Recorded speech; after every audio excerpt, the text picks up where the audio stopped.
noches, ¿cómo están? ¿Cómo les va? Nosotros, como siempre, contentas de participar y de poder hacer este programa como lo hacemos todas las semanas, este espacio de Somos. Es una alegría para nosotros poder entrar en cada uno de los hogares de General Rodríguez, de Mercedes, de Luján, por supuesto, también. Y, por supuesto, este año de San Andrés de Giles, porque también se han incorporado. Siempre decimos que Somos tiene la particularidad de mostrar, de que usted pueda conocer a cada una de aquellas personas que tanto ayudan por Luján, que tanto hacen por el bien común y que muchas veces nosotros desconocemos. Hoy va a estar en nuestros estudios, como ya lo he hecho en alguna oportunidad también, el señor Federico Suárez, un conocido historiador. Federico ha escrito 5 libros en nuestra ciudad, es un conocedor de la historia de nuestra ciudad y realmente es apasionante poder charlar con él. Hoy vamos a charlar sobre la historia de los amerindios, que tiene tanta incidencia en Luján. También va a estar con nosotros miembro de la Universidad Nacional de Luján, porque tenemos un espacio dedicado a la Universidad Nacional de Luján. Hoy vamos a charlar con el doctor Mauricio De Marsi. Él está especializado en el área de inmunología, es secretario de Ciencias y Tecnología de la Universidad Nacional de Luján, es investigador y es profesor también del Departamento de Ciencias Básicas. Con él vamos a charlar acerca de cuál es el trabajo que están realizando en la universidad, trabajos que por supuesto también hacen a la comunidad nuestra. Y vamos a charlar también con un grupo de abuelas Le Cuentos. Ellas son unas señoras que se han tomado muy en serio el tema de la redacción, el tema de la narración, el tema de leer, esto que tiene que ver con la literatura, con los cuentos, con la fantasía, con poder llevarle a cada uno de los chicos esta magia que tiene que ver con los cuentos, ¿no? Con la literatura. Ellas recorren las escuelas y lo hacen, por supuesto, de forma solidaria. Vamos a charlar con ellas acerca de qué las llevó, qué las motivó a hacer este trabajo maravilloso que realizan. Yo les propongo que hagamos una pausa cortita, no se vaya, quédese que ya volvemos. Somos una marea de gente, todos diferentes.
ratito cuando comenzábamos y hacíamos la presentación del programa que íbamos a estar con Federico Suárez, conocido historiador de nuestra ciudad. Muy buenas noches, Fede, ¿cómo estás? Buenas noches. Bien, bien, gracias de vuelta por la invitación. No, y gracias a vos por venir y por formar parte de este proyecto de Somos.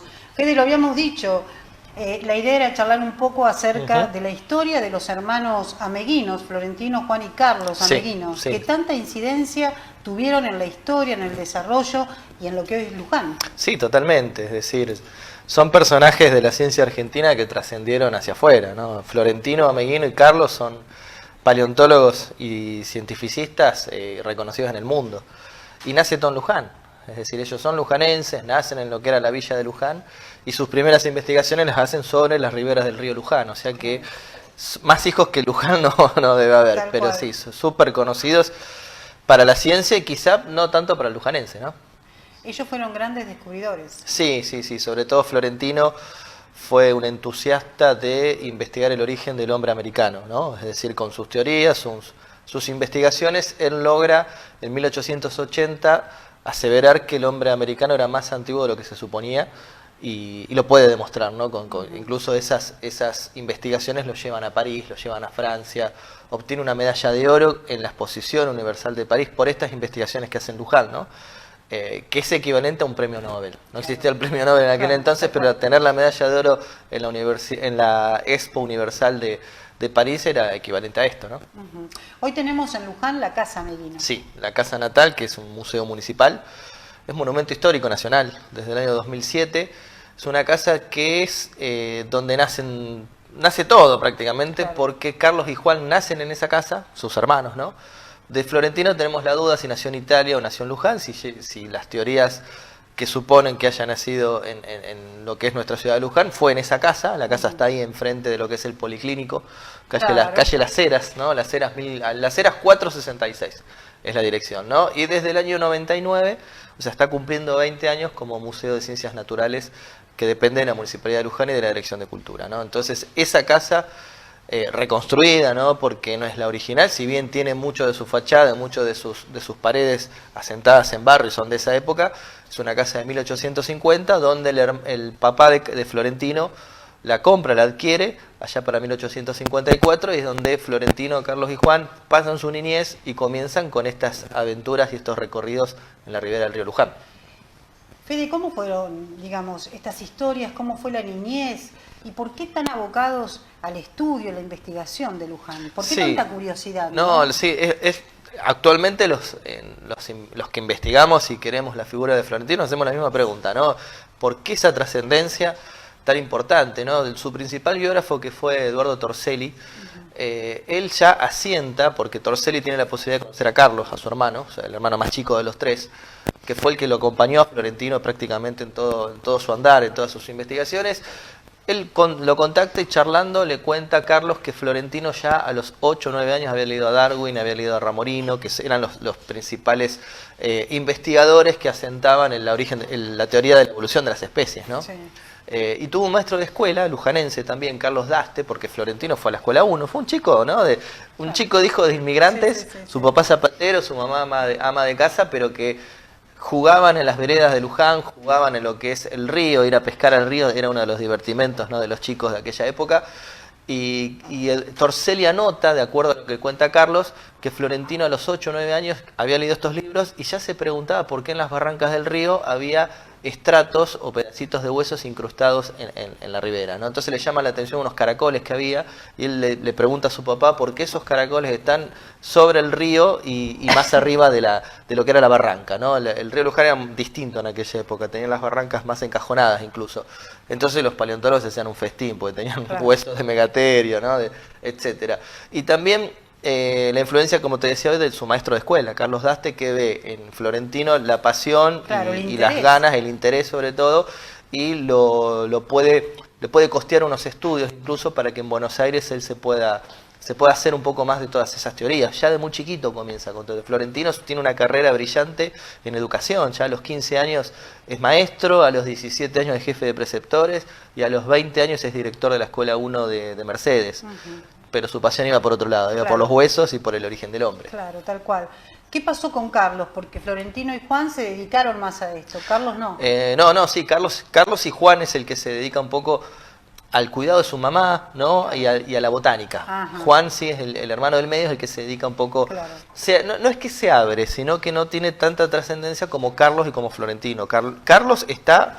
Hoy tenemos que hablar de una pareja de hermanos en este sentido, porque si bien Florentino es el que trasciende, ¿no? Porque al momento que Florentino muere en 1911 hay un auge de las ciencias naturales, Carlos muere en 1935, pero su hermano es el que está con él básicamente, ¿no? Florentino es tan importante, por ejemplo, para la ciencia mundial que un cráter en la Luna se llama Florentino Ameghino, y claro, es una trascendencia que por ahí los lujanenses no conocemos, ¿no?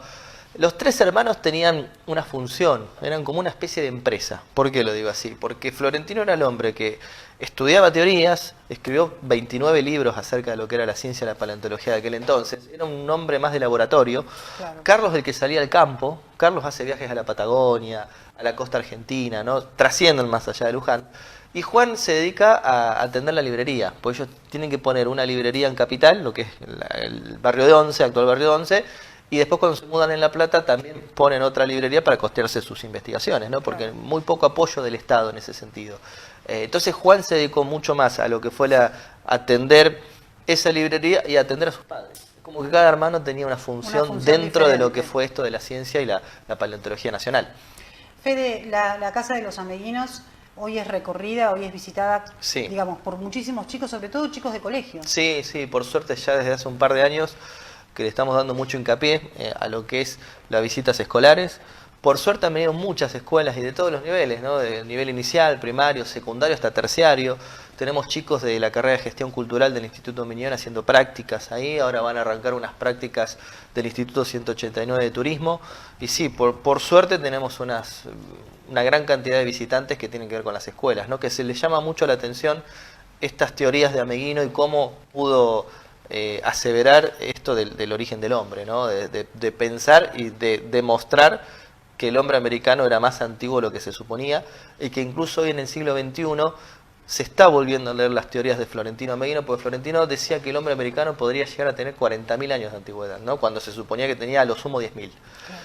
Y hace unos meses en Catamarca se encontró un mechón de pelo humano que tiene 40.000 años. Entonces estamos volviendo a ver por qué Florentino decía que el hombre americano sí era más antiguo, y es más antiguo, y lo corroboramos, ¿no? En el siglo XXI, de que lo que él decía era cierto, ¿no? Ahora, es insólito porque realmente han sido unos personajes sumamente importantes para nuestra ciudad, y sin embargo los lujanenses conocemos poco acerca de la historia de los Ameghinos, ¿no? Es como que ha tenido poca difusión. Sí, también cómo le tocó vivir a Florentino, ¿no? En la ciudad de la fe, y él viene a hablar del origen del hombre, ¿no? Sí, fue medio complicado. Es muy lindo Luján en ese sentido, ¿no? Porque somos la capital de la fe, pero al mismo tiempo tenemos al padre de la ciencia argentina, ¿no? Entonces como que está... Sí, no iban de la mano. No, pero igual más allá de eso no fue por él que no se lo conozca a Florentino, no es el... Hasta uno lo cuenta como un dato anecdótico, ¿no? Pero sus investigaciones lo llevaron a irse de Luján. Por una cuestión de que, como te decía, había un auge de las ciencias naturales, se crea el Museo de Ciencias Naturales de La Plata, por ejemplo, y ahí va Florentino a ser vicedirector de ese museo. Entonces ellos se fueron de Luján a temprana edad, a los 23 años ya Florentino está trabajando en Buenos Aires, está recorriendo Francia, pasa una temporada en París incluso. Sus investigaciones lo llevaron a irse de Luján, ¿no? Pero siempre hay que tener en cuenta que todo esto comenzó acá, en lo que era Luján, ¿no? Y todo esto comenzó en esa casa que hoy es museo. Yo siempre digo... La gran riqueza que tiene el Museo Municipal Casa de los Ameghinos es que ahí nacieron. Claro. Ahí fue su niñez, ahí fue ese despertar hacia la ciencia, claro. Y después por ahí hay un dato no muy conocido en Luján, que ellos tuvieron una segunda casa que está en la esquina de Doctor Muniz y Colón. Es una esquina muy particular porque no tiene ochavas, es una esquina al 90 grados. Y sobre el piso superior hay un altillo, que ese altillo lo construyen ellos para guardar los huesos que recolectaban del río Luján, ¿no? Porque por ahí en la casa que es museo pasan su niñez, pero parte de su adolescencia es en esa segunda casa de Muniz y Colón. Federico, muchísimas gracias. No, al contrario, un placer para mí, como siempre. Gracias por la invitación. Gracias. No se vaya, que enseguida volvemos. Somos una marea de gente, todos diferentes.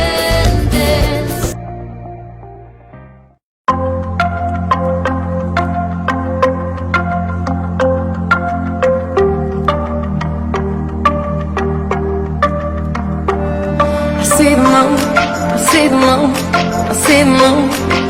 Oh, when you're looking at the sun. Not a fool, not a fool, not a fool. No, you're not fooling anyone.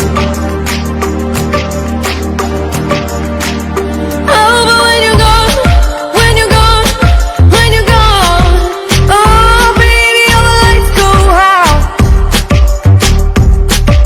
Thinking of that, baby, I was wrong, I was wrong, I was wrong. Come back to me, baby, we can work this out.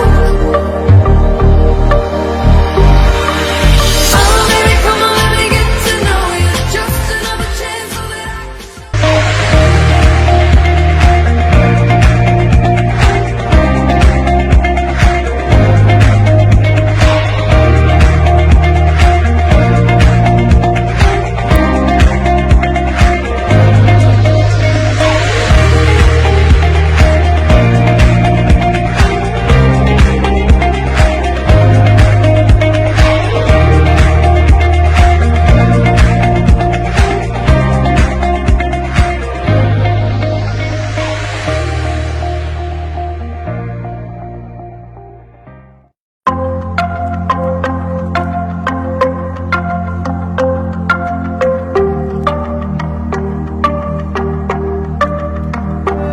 I see the moon, I see the moon, I see the moon.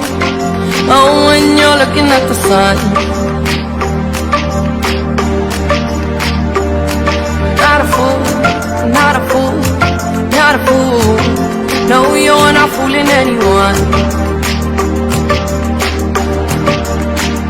Oh, but when you're gone, when you're gone, when you're gone, oh, baby, all the lights go out. Thinking of that, baby, I was wrong, I was wrong, I was wrong. Come back to me, baby, we can work this out. Oh, baby, come on, let me get to know you. Just another chance so that somos una marea de gente, todos diferentes. Está con nosotros el doctor Mauricio De Marzi, él es especializado en el área de inmunología, es secretario de Ciencias y Tecnología de la Universidad Nacional de Luján, investigador y profesor del Departamento de Ciencias Básicas.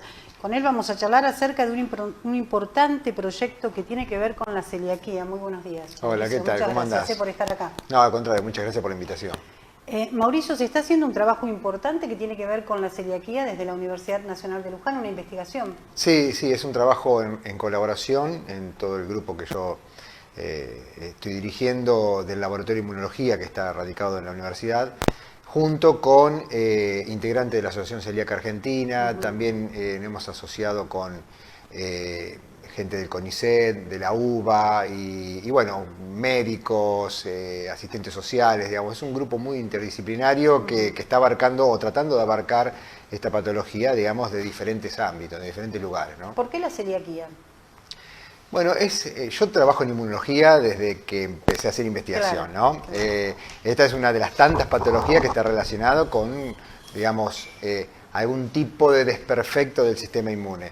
En realidad hice mi doctorado y mi postdoctorado y bueno, y parte de mi carrera trabajando con diferentes patologías y entre ellas las autoinmunes, ¿no? La enfermedad celíaca entra dentro de este rango de enfermedades. Y en realidad, si te cuento por qué empecé con esta en particular, es anecdótico, ¿no? Porque salió en una charla de café, digamos, conociendo gente, cada vez más gente que sufre esta enfermedad y como viendo que el número aumentaba, por lo menos en lo que uno cotidianamente conocía, ¿no? Sí, sí, No las estadísticas, sino...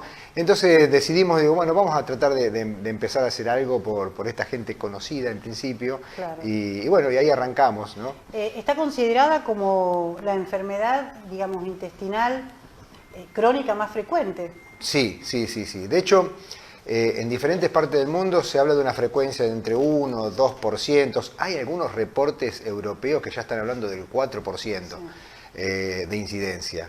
Y en realidad lo que nosotros vemos o lo que nosotros hemos visto es que es mucho más frecuente que eso, digamos. No tenemos todavía datos estadísticos como para confirmarlo, pero digamos, cuando se te acerca la gente, nosotros hacemos campañas, convocamos a voluntarios que vengan, sacamos muestra de sangre, hacemos el genético, hemos puesto a punto varias técnicas para estudiarlos y en realidad la incidencia es mucho mayor. Es mucho mayor. Sí, porque en realidad por ahí uno, digamos, padece esta patología y no lo sabe. Exactamente, sí. Lo que pasa es que históricamente era una patología más que nada que está relacionada con los chicos.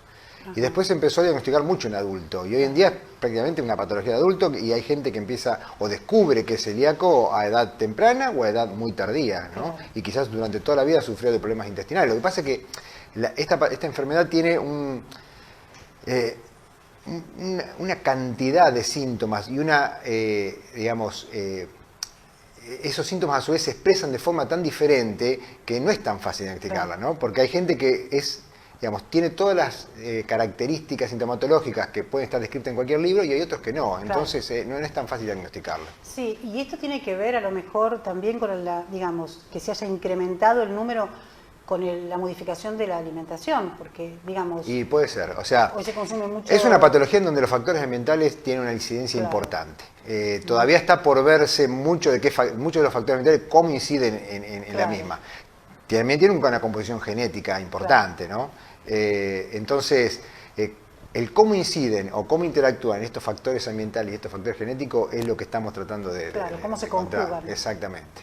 Mauricio, ustedes tienen un proyecto muy interesante que tiene que ver con la creación de un software. Exacto, sí. ¿Cómo es esto? Bueno, ahí hemos interrelacionado entre diferentes grupos de la Universidad de la UNLU.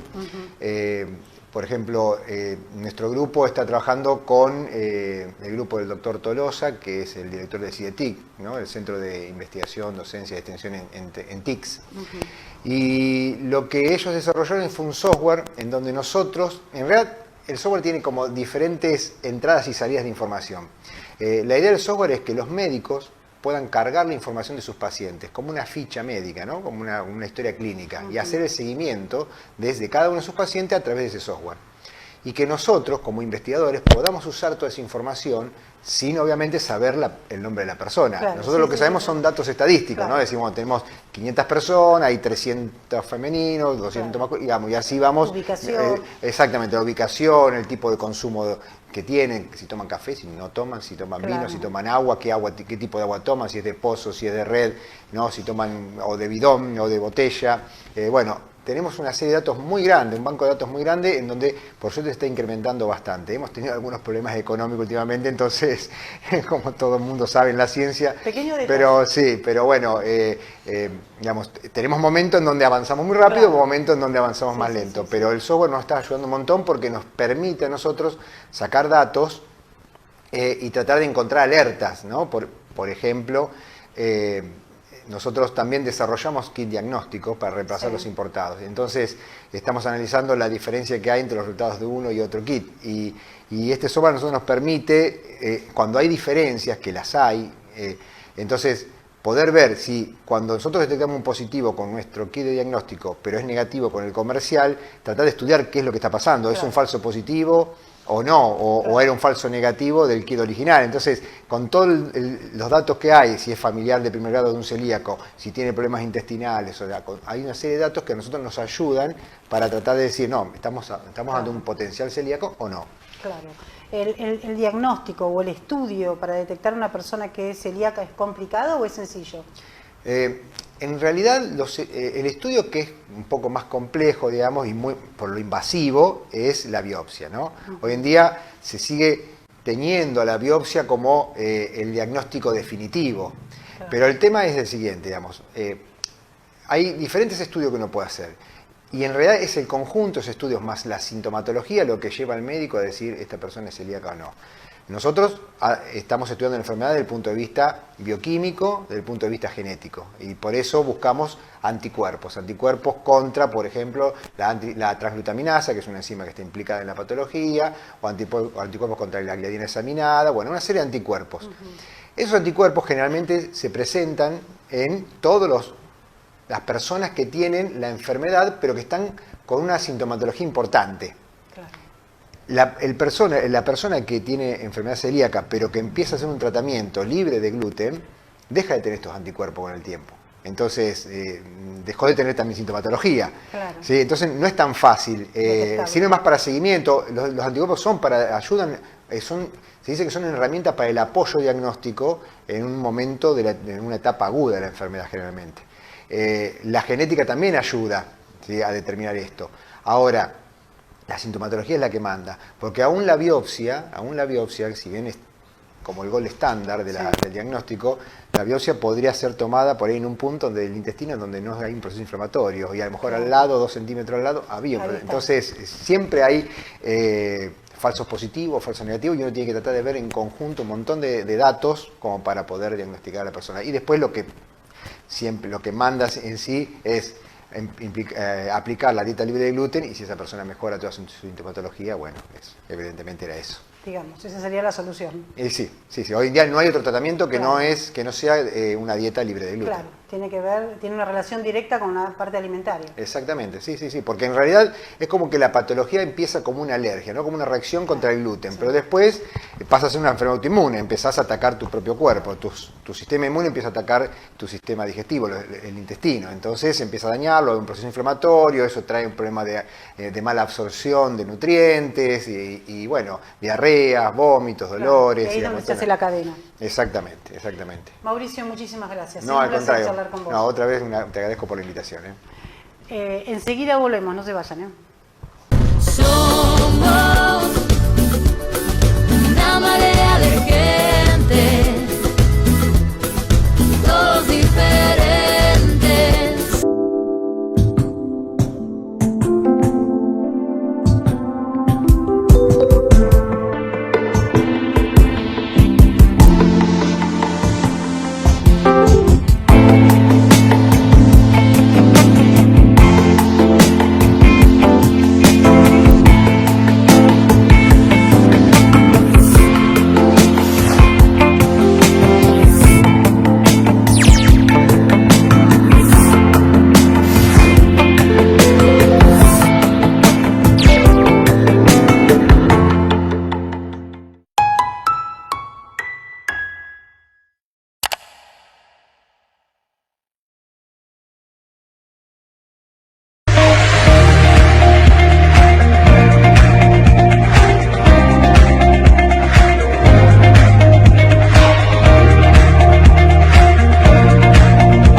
Oh, when you're looking at the sun.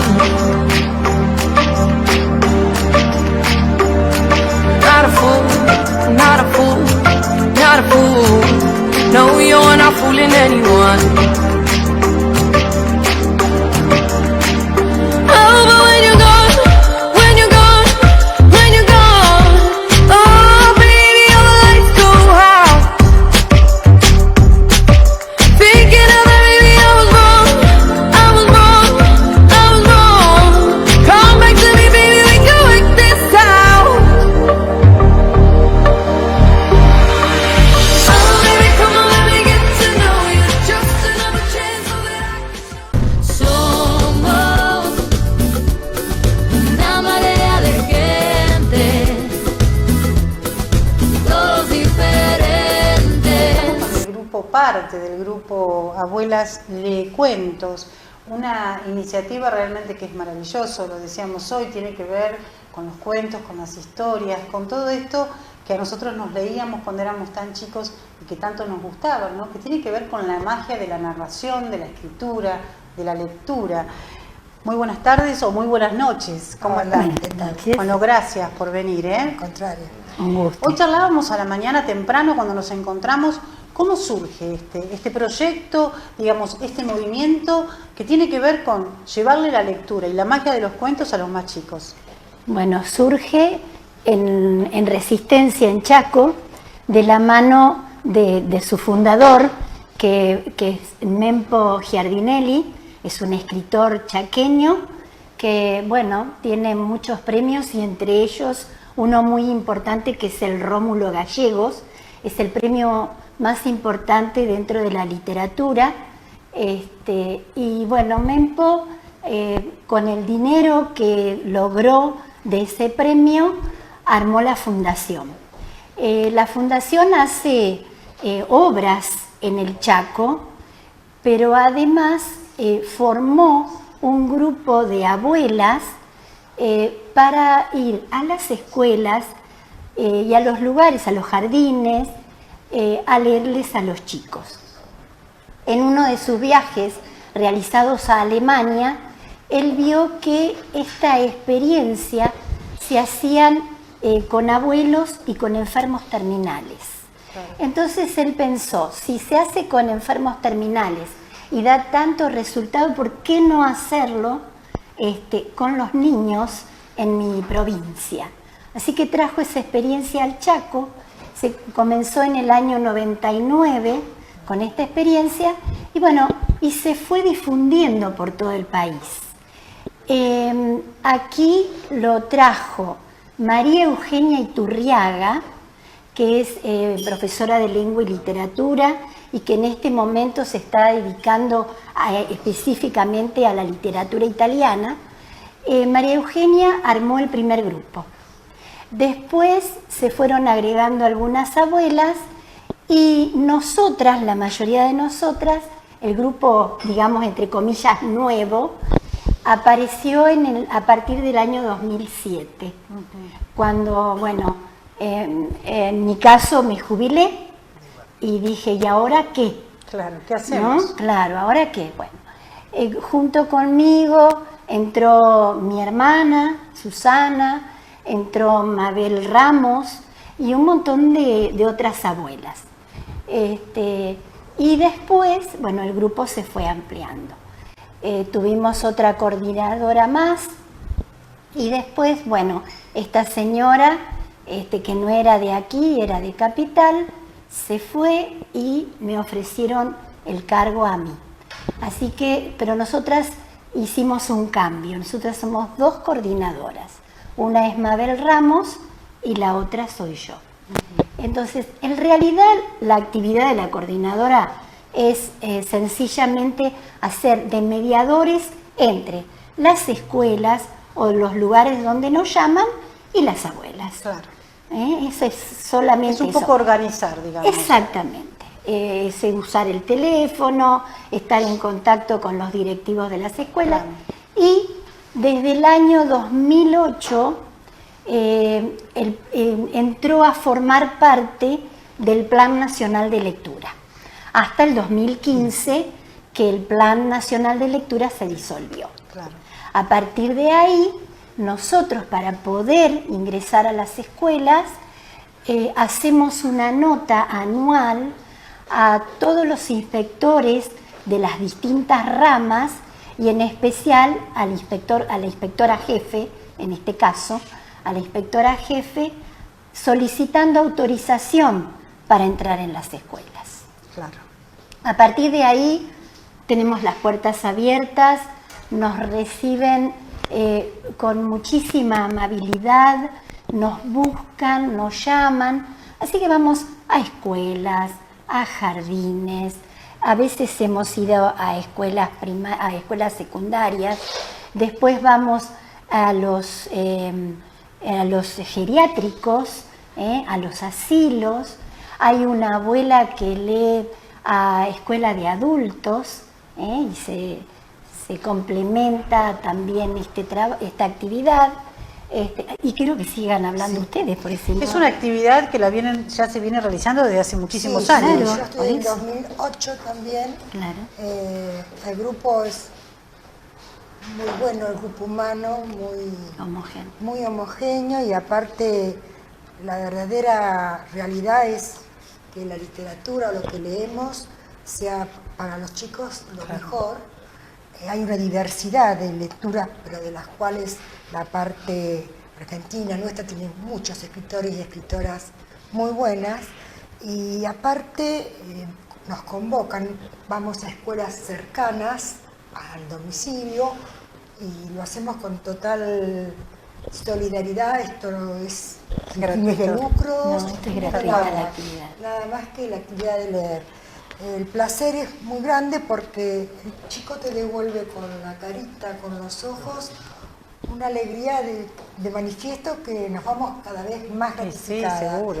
Y hay muchas docentes que también buscan qué leemos, entonces ellas o buscamos en qué proyecto están trabajando para buscar Claro, la lectura, afinidad claro. con su trabajo. Es un tiempo complicado, ¿no? Incursionar en la lectura y buscar de alguna forma que los chicos también sean receptores, Sí. porque hoy los chicos viven detrás de las pantallas, ¿no Claro. es cierto? Justamente ahí está el rol De cada volver uno, al claro. libro, porque el libro, como yo digo, el libro desde que empieza hasta que termina tiene historias atrapantes. Es como la historia sin fin, un libro que no se lee es como queda en blanco. Claro. Entonces es así. Hay que decirle al niño que el libro no se tiene que perder. Está en la fotocopia, todo lo que quieras por cuestiones Sí. económicas, lo que sea. Pero el libro es el que te hace viajar, soñar, te hace abrir la mente. Tenés desde un libro de algo de cuentos, una adivinanza, un acertijo, una historia de suspenso, de todo tipo, de todo Sí. color. Es un abanico. Yo cuando comenzaba hoy el programa hablaba de la magia de los cuentos, Sí, sí. la magia de la literatura, Sí. la narración, el poder escribir, no solo leer, Sí, porque también es sí, maravilloso sí, sí. el poder escribir. ¿Cuál es la recepción de los chicos en general, ¿no? O en función de las edades cuando ustedes llegan con este tema de leerles? Y los chicos nos reciben ya con ganas, Sí. ¿no? Ya con ganas. Sí. Que no les lea a lo mejor la maestra nada más del grado. Yo fui docente muchísimos años, más de 30 años docente, pero de primaria. Yo nunca fui maestra jardinera. Ellas No, yo no, tampoco de También. primaria. Yo fui maestra de primaria, ella es maestra Pero jardinera fui de alma. maestra de lengua de toda también. la vida. Y yo fui maestra de lengua y a mí me gustaba mucho leer, siempre me gusta muchísimo leer. Entonces trataba de, por ejemplo, los primeros 15 minutos cuando llegábamos a clase, de leerles algo. Claro. Y que ellos después alguno leyera algo y contara, ¿no? También. Y después teníamos una pequeña biblioteca en el grado, que los viernes nos ocupábamos de repartir cuentos, había 2 bibliotecarios que se iban turnando, todo ese tipo de cosas. Para que ellos participaran. Para que ellos participen. Claro. Y después hacer obras de teatro, esas cositas que a los chicos les encantan. Y bueno, hemos leído en las ferias, que cuando se hacen Ferias las del ferias del libro. libro acá, y los Claro. chicos se interesan muchísimo. En realidad, así como decías vos, las pantallas, ahora están con las pantallas, yo tengo nietos de todas las edades, y bueno, es así. Pero igual leen. Tengo una nieta que ahora tiene 11, Sí, Clarita, que la vez Clarita. pasada fue, y me dijo, abuela, tengo que ir a buscar un libro para las vacaciones. Claro. Entonces, viste, eso te incentiva a que, bueno, yo les regalo siempre libros. Claro, ¿no? yo también. Es decir, yo les regalo libros. mis Exactamente. nietos, no regalo Aparte otra lo cosa. bueno es que también conozcan no solamente No. escritores de ahora, Claro. anteriores, Anteriores, pasados, que libros. son muy ricos también y que todos te cuentan algo sucedido en una época determinada, y también los chicos tienen que aprender a conocer, ¿no? Para atrás, porque si no tienen registro, una historia. Bueno, de todas maneras me parece que el hecho de que ustedes sean docentes las tres, eso también tiene, digamos, una garantía ya, ¿no? Porque ustedes también conocen mucho cómo es la temática de los chicos. Sí. Más allá de que por ahí los chicos Sí. cambiaron mucho, ¿no? La información que hoy tienen los Sí. chicos o que manejan no es la misma que No. cuando nosotros éramos chicos. Pero bueno, el hecho de ser docente también ayuda. Y los Sí, chicos pero igual hay abuelas que no, No son docentes que docentes. también. Sí, sí, ¿eh? sí. Hay, Sí, tenemos 2 o 3 abuelas Y el hábito divino. que sin ser docentes, Leen. vos viera, son de lo más expresivas. Como manejan, sí, Bueno, no sé, nos acordamos en este momento De de Graciela. una, en especial Graciela, que es fantástica para las obras de teatro. Sí, sí. Es capaz de lograr 3 personajes cambiando apenas alguna forma de decir. Claro, una sola historia. Sí, y nos transporta, ¿no? Sí. Nos hace vivir cosas muy lindas. Y la literatura tiene una magia, Sí. ¿no? Es mágica. Justamente Cuando uno sí. empieza a conocerla, puede disfrutarla. Es que Claro. te lleva. Si verdaderamente hay gente que, ahí está justamente el enlace, uno es un enlace, ¿no? Como para decir, bueno, acá te dejo esto, ¿querés buscar? ¿Querés ver? Si no te gusta, buscamos otro, pero Claro. hay que tratar de que despertar el interés por esto, que no se pierda el gusto de la lectura. Sí, porque aparte la lectura lo que tiene también es que genera y mantiene activa la creatividad, la imaginación. No, pero además ahora se suma lo que es la importancia que logró el ilustrador.